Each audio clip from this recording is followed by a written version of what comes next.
am Linda by name. Welcome to our YouTube channel. Please kindly subscribe before we get started. Mike, what do you have for us today? Linda, it's a great story. The train is quiet, only the sound of the wheels on the tracks. Kaien has not slept in 3 days. He is on this trip for one reason. He wants to sit across from the man who ruined his family. He wants to smile, shake his hand, and find his weak point. Then he wants to destroy him. But 2 hours into the trip, Kaien falls asleep. His head falls onto that man's shoulder. He does not feel the hand that gently holds him up, so he won't fall. He does not hear the soft voice near his ear. It says, "You needed this rest more than I needed my secret." Ren was never supposed to say something like that, and Kaien was never supposed to feel safe enough to sleep next to him. Stay with me. By the end of this trip, one of them will break the promise to destroy the other. Who will it be, and what will it cost him?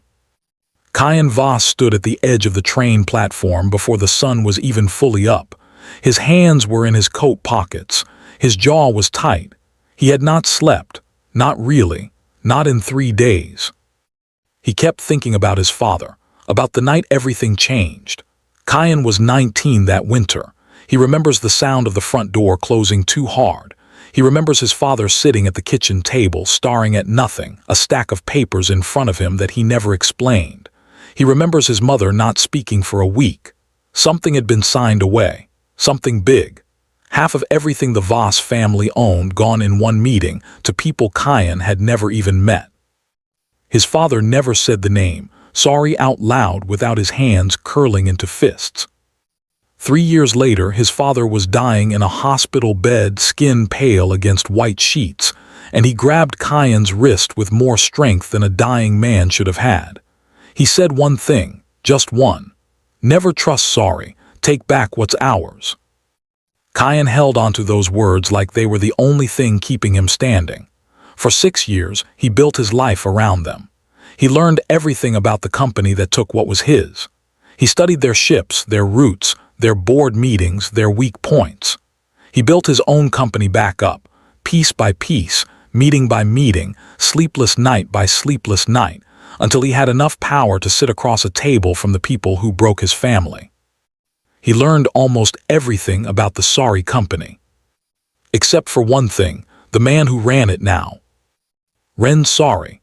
The name Kaien had been read 100 times in documents and contracts, but never once seen in person.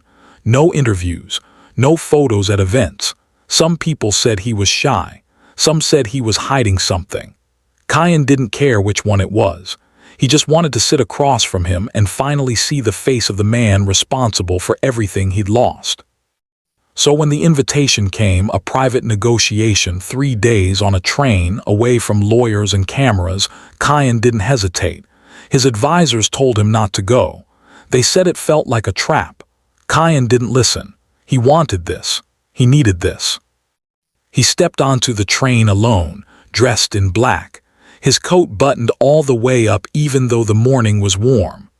He walked down the narrow hallway between train cars until he reached the front one, the private one, the one that had been prepared just for this meeting. The door slid open with a soft sound. Sunlight filled the room. It came in through tall windows and hit everything at once. The polished wood table, the deep green seats, the man standing near the glass with his back mostly turned. Kaien stopped in the doorway. He had pictured someone sharp, someone cold, a man built the same way Kaien had built himself, hard eyes, hard mouth, hard everything. What he saw instead was someone who looked tired, not weak, just tired the way a person looks after carrying something heavy for a very long time. The man turned around. He was younger than Kaien expected. Maybe 2 years younger, maybe 3. His hair was a warm reddish brown, messy in a way that looked accidental rather than styled. His eyes were amber, and they moved over Kaien slowly, carefully, like he was reading a page instead of looking at a face. "Mr. Voss," he said. His voice was quiet, not weak quiet, careful quiet. "I wasn't sure you'd actually come." "I wasn't sure you'd show your face," Kaien said back. He watched for a reaction. He'd learned to watch for reactions the way other people watch for weather. Something moved behind Ren's eyes. Not anger, something else. Something Kaien couldn't name yet. "Sit," Ren said, and gestured to the seat across the small table. "We have 3 days. I'd rather not spend the first hour circling each other like this." Kaien sat down slowly, never taking his eyes off him. He looked for the crack, the tell, the place where the calm face would slip and show him something real. He had spent 6 years learning how to read people, how to find the soft spot underneath the armor. Ren gave him nothing. He passed across a folder of documents. His hands were steady when he did it. His voice stayed even when he explained the disputed shipping contracts. Walking Kaien through page after page like this was any ordinary meeting between any ordinary strangers, not two men whose families had been at war for years. It wasn't until the second hour that Kaien noticed something small. Ren reached across the table to point at a line in one of the contracts, and for a second his sleeve brushed close enough that Kaien caught a scent. It wasn't the sharp, heavy scent most alpha men wore, the kind meant to fill a room and remind everyone who was in charge. This was lighter, softer, something warm, almost like flowers after rain. Kaien blinked and looked away before Ren could notice him noticing. He told himself it was nothing, expensive suppressants probably. Rich families used them all the time to seem less aggressive in business settings. It happened. It didn't mean anything. But some quiet part of his mind filed the detail away anyway, not as a question yet, just as a small, strange thing sitting at the back of his thoughts. Outside the window, the countryside rolled by in long green streaks, blurring together the way things do when you stare at them too long without blinking. The train rocked gently side to side, steady and slow, the kind of motion that made your eyes feel heavy if you let it. Kaien didn't let it. He kept talking through the contracts with Ren, kept asking sharp questions, and kept watching for the crack that never came. Ren answered everything patiently, sometimes correcting small details Kaien had gotten wrong, sometimes going quiet for a second before answering, like he was choosing his words carefully so nothing slipped out that shouldn't. By the third hour, the sun had moved higher, and the light through the window had turned from pale gold to something warmer, something that made the whole car feel soft and slow, like a room outside of time. Kaien's shoulders had started to ache from sitting so stiff for so long. His eyes felt heavy in a way he hadn't let them feel in days, not since this trip started, not since he'd spent 3 nights lying awake, going over every possible way this meeting could go wrong. He told himself he would rest his eyes for just a second. Just 1 second, and then he'd keep watching Ren the way he'd promised himself he would. Just 1 second, and then he'd remember why he was here, what his father had said, what he'd sworn to do. The train kept rocking, slow and steady, and the warm light kept pouring through the window, and somewhere across the small table, Ren's voice kept going, quiet and even, reading through another line of the contract. Kaien didn't notice his eyes had fully closed until it was already too late to stop what happened next. Kaien's head began to tip forward. He didn't notice it happening. 1 second he was watching Ren's hand move across a page. The next second the room felt far away, like sound coming through water. His eyelids grew too heavy to hold up. He blinked once, slow, then again, even slower. The train rocked gently to the left. His body followed the motion, without asking permission from his mind. Ren was mid-sentence, explaining a clause about port fees, when he felt something shift beside him. He turned his head just slightly, expecting Kaien to have leaned forward to read the page closer. Instead, he found Kaien's head resting against his shoulder. Ren went still. He didn't move, not his hand, not his shoulder, not even his breathing for a moment. His eyes dropped down to the man now leaning into him, black hair falling loose over a closed, calm face. The tight, guarded expression Kaien had worn since the moment he walked onto the train was gone. His jaw wasn't clenched anymore. His mouth had softened. He looked younger like this, tired in a way he hadn't let himself look tired in front of anyone. Ren's heart was beating faster than it should have been for such a small thing. He should wake him up.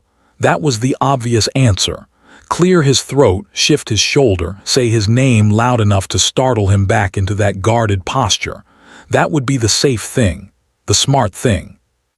He didn't do it. Instead, he sat very still and let the weight of Kaien's head settle against him, and he stared straight ahead at the window, at the blur of green fields sliding past, and he tried to make sense of the strange tightness building in his chest.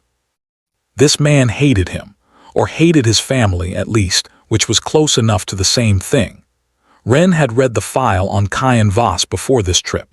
He knew about the father who died angry. He knew about the 6 years spent rebuilding a company just to have leverage in a room like this one. He knew that somewhere behind those cold gray eyes was a person who had been carrying a grudge since he was 19 years old. He also knew something Kaien didn't. Ren shifted his arm slightly, careful not to jostle him, and reached for the loose strand of hair falling across Kaien's closed eyes. He didn't touch it right away. His hand hovered there, fingers curled, caught somewhere between wanting to smooth it back and knowing he shouldn't. The train hit a small bump in the tracks. Kaien's head slid slightly lower, closer to Ren's neck, and a soft breath escaped him, even and slow, the breath of someone who was actually, truly asleep, not pretending, not performing. Real sleep.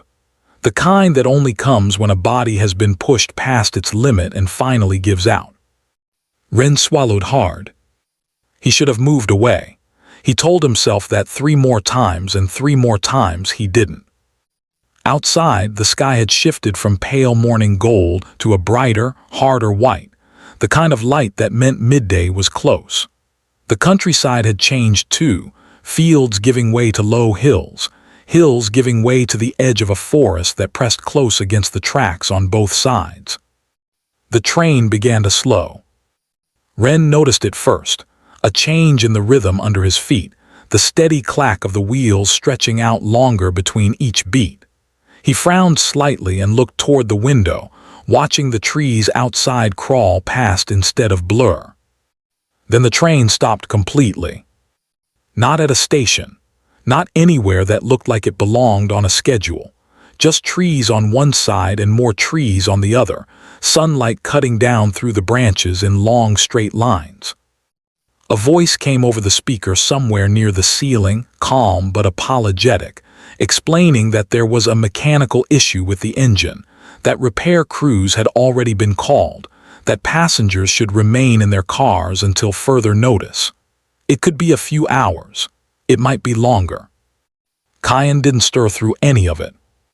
Ren looked down at him again, at the way his head still rested against his shoulder, completely unaware that the world outside their small car had just changed.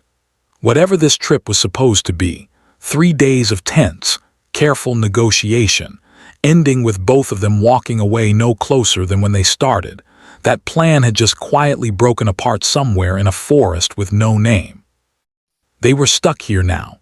However long it took to fix the train, they would be stuck here, in this small car together, with nowhere else to go and no one else to perform for. Ren felt something in his chest tighten again, sharper this time. He thought about waking him. He thought about what would happen the moment Kaien opened his eyes and realized where his head had been resting. He pictured the shock crossing that sharp face, the sudden distance, the wall going back up brick by brick, faster than it had ever come down. He didn't want to see that yet. So instead, very carefully, very slowly, Ren reached up and moved that loose strand of black hair away from Kaien's closed eyes, tucking it back with the lightest touch he could manage, careful not to wake him. Kaien's breathing didn't change. He stayed asleep, his face still soft, still unguarded, still nothing like the man who had walked onto this train hours ago ready for a fight. Ren sat with him like that for a long moment, not moving, not speaking, just watching the forest outside the window and feeling the small, steady weight of another person's trust resting against him, even if that trust wasn't something Kaien had chosen to give. Then Kaien's eyes opened. It happened slowly at first, a flutter, a blink, the kind of waking that comes before a person fully understands where they are. He shifted, and the movement brought him closer to full awareness, and Ren felt him go rigid the exact second he realized what his head was resting against. Kaien sat up so fast the table nearly jolted. His hand flew to the back of his neck, and his face went through several things at once: confusion, then embarrassment, then something harder, something closer to alarm. "What?" he started, then stopped, his eyes darting between Ren's face and the window and the stopped train and back to Ren's face again, like he was trying to piece together how much time had passed and how much he had lost control of. "You fell asleep," Ren said simply. His voice was steady, but there was something careful in it too, like he was choosing to keep things calm on purpose. "About 2 hours ago." 2 hours, Kaien repeated, and his voice came out rougher than he meant it to. "The train stopped," Ren added, nodding toward the window. "Mechanical issue. We're not going anywhere for a while."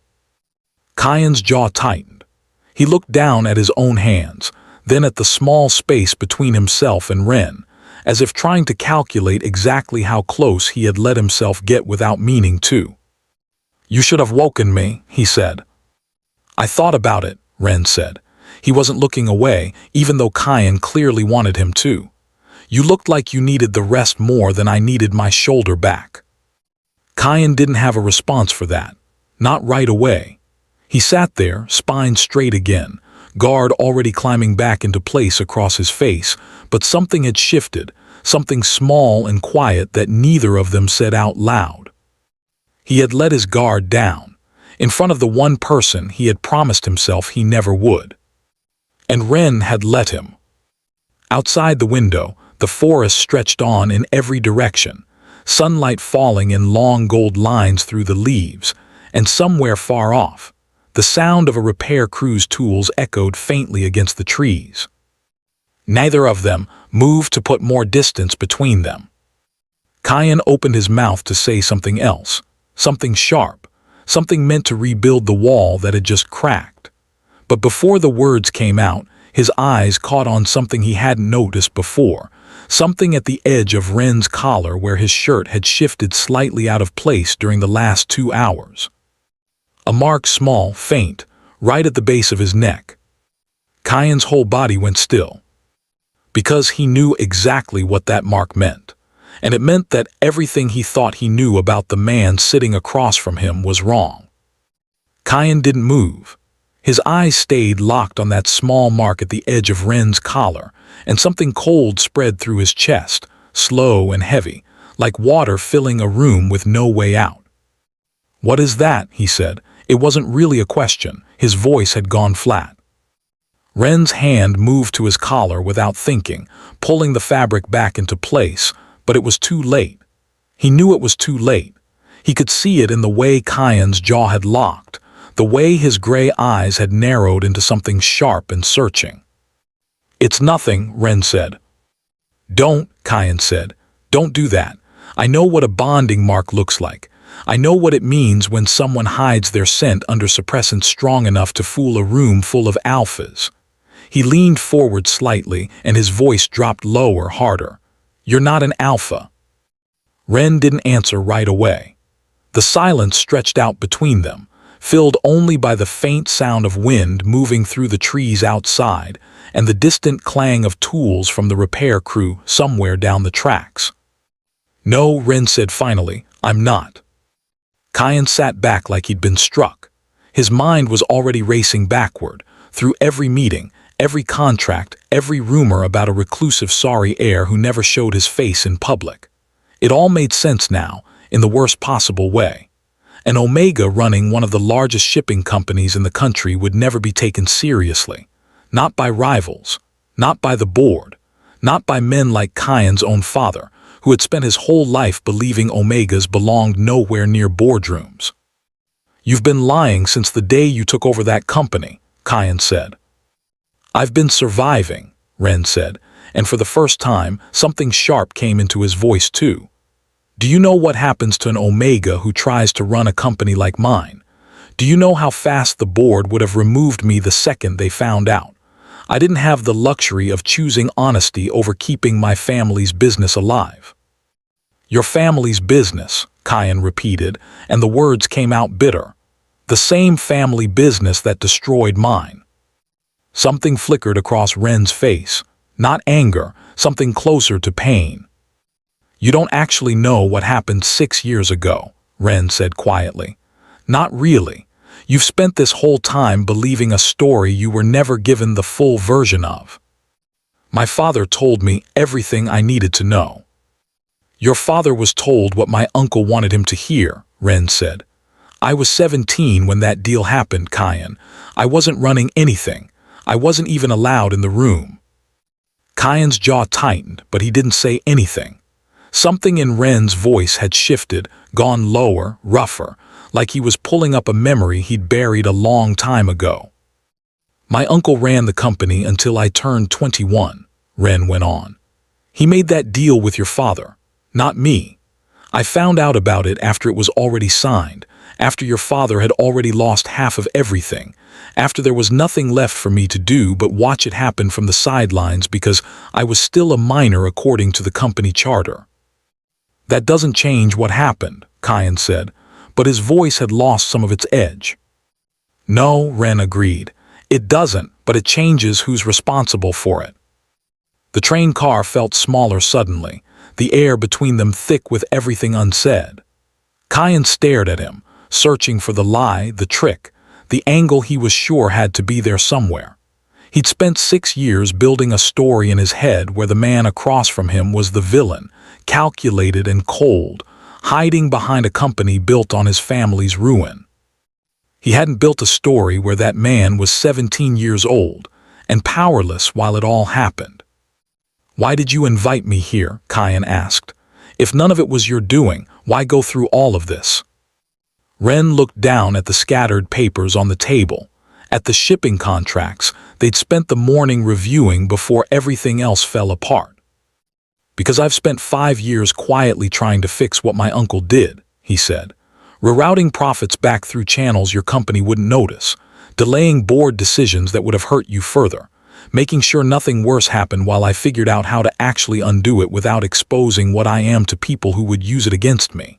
He looked up, and his amber eyes held something raw now, something Kaien hadn't seen from him yet. This trip wasn't a trap. It was supposed to be the moment I finally gave you back what was taken, legally, permanently, no tricks. Kaien felt something crack open in his chest, something he didn't have a name for yet. Before he could respond, a sharp knock came against the train car door. Both of them turned. A member of the train crew stood outside, his face pale, his hands slightly unsteady on the door frame. Sir, the man said, looking at Ren first, then at Kaien, clearly unsure who to address. We found something under the engine. It wasn't a mechanical failure. Ren stood up slowly. What do you mean? There are marks near the fuel line, the crewman said. Cut marks. Someone did this on purpose. The air in the car went cold in a way that had nothing to do with the weather outside. Kaien stood too, his mind already moving fast, running through everyone who knew about this trip, everyone who had access to the train schedule, everyone who might have wanted it stopped in the middle of a forest with no cameras and no witnesses. His own security team had arranged the travel logistics. His own people had access to the engine before departure. Who else knew about this route? Kaien asked, and his voice had gone quiet in a way that was somehow worse than shouting. The crewman shook his head. I don't know, sir. We're still trying to figure out. A second sound cut him off, distant but unmistakable, a single sharp crack echoing through the trees somewhere beyond the stopped train. Ren's whole body went rigid. That was a gunshot, he said. Kaien didn't answer. He was already moving toward the window, scanning the tree line, his pulse hammering in a way it hadn't since he was 19 years old and standing in his father's study for the last time. Because if someone had cut the fuel line on purpose, and someone was firing shots in a forest with no other reason to be there, then this wasn't an accident anymore. Someone wanted this train to stop. And Kaien had a sick, sinking feeling that whoever it was hadn't come for him. They'd come for Ren. He turned back to look at him, at the man he'd spent 6 years hatting, at the mark on his neck that meant something Kaien was only beginning to understand. And for the first time since stepping onto this train, he felt something other than anger settle into his chest. Fear not for himself. Get away from the window, Kaien said, already moving, already reaching for Ren's arm to pull him back from the glass. Ren didn't resist. He let himself be pulled, let his back press against the wall beside Kaien's, both of them breathing hard, both of them listening to the silence that followed the gunshot, waiting to find out if it had been the only one. Outside, the forest had gone completely still. No birds, no wind moving through the leaves, just sunlight, bright and golden and useless, pouring through the windows of a train that wasn't going anywhere, carrying two men who, an hour ago, had sworn they were enemies, and now had nothing left to hold onto except each other. The silence after the gunshot didn't last long. Footsteps came next, heavy ones, moving through the trees outside, crunching over dry leaves and fallen branches, getting closer to the stopped train. Kaien counted them without meaning to. 2 sets, maybe 3. "Stay behind me," he said to Ren, and his voice had dropped into something Ren hadn't heard from him yet, flat and controlled. The voice of a man who had trained for exactly this kind of moment even if he'd hoped he'd never need it. "This isn't your fight," Ren said. "It is now." The train crewman had already backed away from the door, his face white, his hands shaking as he pulled out a radio and tried to call for help, his voice cracking as he repeated their location over and over into static.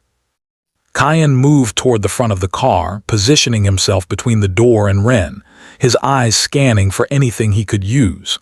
There was nothing. A table, papers, 2 cold cups of coffee. He wasn't armed. He hadn't expected to need to be, not on a supposedly neutral, supposedly safe negotiation trip arranged through official channels. The footsteps stopped just outside the car. Then the door slid open. A man stepped through, dressed in dark clothing, a gun held low but ready in one hand. His eyes moved across the room fast, landing first on Kaien, then past him, to Ren standing near the wall. "Voss," the man said, and something about the way he said it made Kaien's stomach turn cold. It wasn't the voice of a stranger. It was the voice of someone who had been given very specific instructions. "Who sent you?" Kaien said. The man's mouth curved into something that wasn't quite a smile. "Step aside. This isn't about you." Kaien didn't move. "I said step aside," the man repeated, and he raised the gun slightly higher, aimed somewhere just past Kaien's shoulder at the man standing behind him. Everything happened fast after that. Ren grabbed Kaien's arm, trying to pull him out of the line of fire, and Kaien grabbed him back, twisting them both sideways as the man stepped further into the car. The table between them scraped hard against the floor as Kaien shoved it forward, using it as cover, and the man cursed and stumbled back a step, giving them just enough time to duck behind the overturned seats. "There's no way out of this car except that door," Ren said, his voice low and fast, his amber eyes scanning the space the same way Kaien's had a moment ago. "There's the window," Kaien said. "We're 2 floors up from the tracks, Kaien. We'll break something. Better than what happens if we stay." Another set of footsteps arrived outside, and a second voice called out something Kaien couldn't fully hear over the sound of his own pulse in his ears. Whoever had planned this hadn't sent one man. They'd sent more, which meant this wasn't a warning. This was meant to end today in a forest, far from any camera or witness who could tell a different story later. Kaien's mind raced through everyone who had access to this trip. His own security chief had planned the route. That same man had also, 6 months ago, quietly suggested that Kaien's rebuilt company would be stronger without a peace deal with the Sari family at all. Stronger and more useful to certain people who profited off the two families staying at war forever. It made a horrible kind of sense. Someone close to Kaien didn't want this negotiation to succeed, and the easiest way to stop it was to make sure Ren never made it home to sign anything. "They're not here for me," Kaien said suddenly, understanding hitting him all at once. "They're here to stop the deal, to stop you." Ren's eyes met his, and for a second, something passed between them that wasn't fear. It was recognition. The same understanding arrives in both of their minds within seconds of each other. "Then we don't let them," Ren said. The man with the gun rounded the overturned table, and Kaien moved without thinking, closing the distance fast, grabbing the man's wrist and forcing the barrel up and away just as the gun fired, the shot burying itself somewhere in the ceiling instead of a body. The sound was deafening in the small space, ringing through Kaien's ears as he wrestled the weapon free, adrenaline overriding every ache from 3 sleepless nights. Behind him, Ren grabbed the fallen folder of contracts off the floor, not for the papers themselves, but for something taped to the inside back cover that Kaien hadn't noticed before, small and thin. A second radio, one Ren had clearly brought for exactly this kind of emergency, hidden and ready. "This is sorry," Ren said into it, voice shaking but clear, rattling off coordinates Kaien didn't recognize. "We need extraction now." The man Kaien had disarmed shoved him hard, sending him stumbling back against the wall. But before he could reach for anything else, the sound of new footsteps arrived outside, fast, urgent, and this time accompanied by shouting that didn't belong to the attackers. Ren's security had finally arrived, alerted the moment his hidden signal went out. What followed was fast and messy and loud, and Kaien would only piece together the full order of it later, once his hands had stopped shaking. Ren's people moving through the trees. The remaining attackers scattered, realizing the numbers had shifted against them, shouted orders. The distant sound of a second vehicle arriving somewhere past the tree line. And through all of it, Kaien stayed close to Ren, closer than strategy required, closer than 6 years of hatred should have allowed. One hand still gripping the disarmed gun, the other hand, without him fully realizing it, wrapped protectively around Ren's arm. It wasn't until the last of the noise outside finally settled, until Ren's security confirmed the area was clear, that Kaien let himself breathe again. He looked down and realized his hand was still holding onto Ren's arm. He didn't let go right away. Ren was breathing hard too, his reddish hair messy, a thin cut above his eyebrow from where he'd hit the wall during the struggle, but he was alive, and he was standing, and he was looking at Kaien like he was trying to figure out the same confusing thing Kaien was trying to figure out. "You protected me," Ren said quietly. "You didn't have to do that." "You said it yourself," Kaien said. "It stopped being about the deal the second that door opened." "That's not what I mean." Kaien knew what he meant.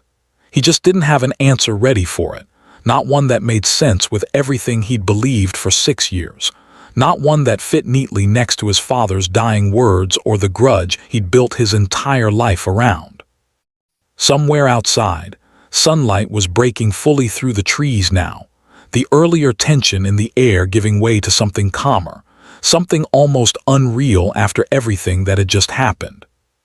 "I came here to destroy you," Kaien said finally, quiet, honest in a way he rarely allowed himself to be. "That was the plan. That was the only plan I had for 6 years. And now..." Kaien looked at him, really looked at him, at the mark on his neck that had started all of this, at the exhaustion and fear and quiet courage on his face, at the man who had spent 5 years secretly trying to undo damage he never caused. "Now I don't know what the plan is anymore," Kaien admitted. Ren almost smiled, tired and small but real. That makes two of us. Outside, Ren's security team began checking the perimeter, calling out that it was clear, that whoever had planned this had either fled or been caught, that help would arrive within the hour to sort out everything else. But inside the train car, for one quiet, sunlit moment, neither of them moved to step outside just yet. 3 weeks passed before Kaien saw Ren again. There had been a lot to sort through after that day in the forest. The man who fired the gun was caught 2 miles from the tracks, hiding in a maintenance shed, and it didn't take long after that for the truth to come apart at the seams. Kaien's own security chief had been selling information for years, quietly feeding details to men who profited every time the Voss and Sari families stayed at war. The peace deal had threatened all of it, so he tried to stop it the only way he knew how. Kaien fired him personally. He didn't raise his voice while doing it. He didn't need to. The weeks that followed were full of lawyers and paperwork and quiet, careful meetings where the old shipping contracts were finally rewritten the way they should have been rewritten 6 years earlier. Kaien sat through all of it with a strange kind of patience he didn't recognize in himself. He kept expecting to feel triumphant when the last signature went down on the last page. He kept expecting the old grudge to settle into something like victory. It didn't happen that way. Instead, what he felt most, sitting alone in his office late one evening with the finished contract spread across his desk, was something closer to emptiness. 6 years of his life had been built around this moment, and now that it was here, he didn't know what to do with the space it left behind. He thought about Ren more than he wanted to admit. He thought about amber eyes and a quiet voice reading through documents on a sunlit train, about a hand hovering near his hair while he slept, about someone choosing not to wake him even though every reasonable instinct should have told him to. He thought about the way Ren had looked at him afterward, in the wreckage of that train car, and asked if he'd figured out what the plan was now. Kaien still didn't have a good answer for that, but he'd stopped pretending he didn't want one. He showed up at the Sari Company building on a Tuesday afternoon, unannounced, dressed simply, without the usual armor of a tailored coat buttoned to the collar. The receptionist looked startled to see him standing there, clearly recognizing his name from months of tense paperwork between their two companies, and it took several long minutes and one very confused phone call before Kaien was allowed up to the top floor. Ren was standing by a window when Kaien walked in, the late afternoon sun cutting gold light across the office, and for a second, neither of them said anything at all. "You could have called first," Ren said finally, but there was no real complaint in it. Something in his voice sounded almost like relief. "I wasn't sure what I'd say if I called," Kaien admitted. "I figured it would be easier in person." Ren set down the folder he'd been holding and crossed the room slowly, stopping a few feet away, studying Kaien's face the same careful way he had on that first morning, like he was reading something instead of simply looking at it. "So," Ren said, "what did you come to say?" Kaien opened his mouth, and for a moment, all 6 years of speeches he'd rehearsed in his head, all the sharp, angry things he'd once planned to say to whoever ran the Sari Company, none of it fit anymore. None of it matched the person actually standing in front of him. "I came to say I was wrong," Kaien said instead. "About a lot of things, not just the deal, about you." Ren's expression softened just slightly, but he didn't say anything yet, waiting for the rest. "I spent 6 years building my whole life around having someone I'd never even met," Kaien continued. "And then I met you, and none of it made sense anymore. You weren't what I expected. Nothing about you was what I expected." "Is that a compliment?" Ren asked, and there was the faintest hint of a smile pulling at the corner of his mouth. "I think it might be," Kaien said, and for the first time in longer than he could remember, he felt something in his chest loosen instead of tighten. Ren stepped closer, close enough that Kaien could see the small, faded scar above his eyebrow from that day on the train, close enough to catch that same soft, warm scent he'd noticed weeks ago and told himself meant nothing. "I kept thinking about that morning too," Ren said quietly. "About waking up and finding your head on my shoulder and not wanting to wake you, even though I knew I probably should have." "Why didn't you?" Kaien asked. Ren looked at him for a long moment, like he was deciding how honest to be. "Because for the first time since I took over that company, someone looked at me and didn't see a threat or a weapon or a name on a contract. You looked peaceful, and some part of me didn't want to be the one to take that away from you." Kaien felt something shift in his chest, warm and unfamiliar. "I came here angry enough to destroy your whole company," he said, "and instead you let me sleep." "I've made stranger choices," Ren said, and this time he really did smile, small but genuine, the kind of smile Kaien hadn't seen from him even once during those 3 tense days on the train. Neither of them moved for a moment, standing there in the gold afternoon light, the weight of 6 years of history finally settling into something quieter, something that didn't feel like war anymore. "What happens now?" Kaien asked. "Between our families, between us?"